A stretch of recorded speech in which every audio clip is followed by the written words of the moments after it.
ரீசனிங்ல ஒரு டாபிக் பார்ப்போம். இந்த ரெண்டு நம்பருமே வந்து ஒரு பேட்டர்ன்ல இருக்கும்.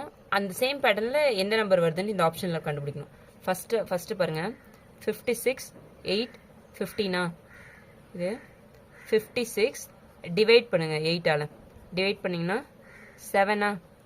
7 மறுபடியும் இந்த 8 கூட ஆட் பண்ணுங்க, 15 வருதுங்களா? இந்த நம்பர்ஸ் வந்துச்சுங்களா?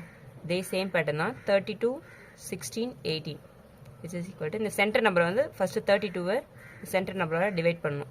2 வருமா? 2 ப்ளஸ் இந்த 16 கூட ஆட் பண்ணணும். ஸோ 18 வந்துருச்சு. அந்த சேம் பேட்டர்னில் எது வருது பார்க்கலாம். ஃபர்ஸ்ட் ஆப்ஷன் எடுத்துங்க, 75 5 15 இஸ் ஈக்குவல் டு 75/5 என்ன வரும்? 1 5 வருமா?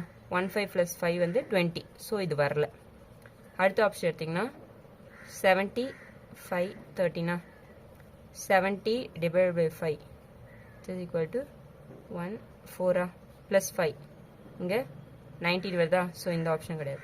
அடுத்த ஆப்ஷன் டி பாருங்க, 68 divided by 4 is equal to 1 7 1 7 plus 4 எடுத்திங்கன்னா 21 இதுவும் வரலையா? ஆப்ஷன் சி பாருங்க, 66 6 17 66 divided by 6 which is equal to 11 11 plus 6 17 இதுதான் ஆன்சர்.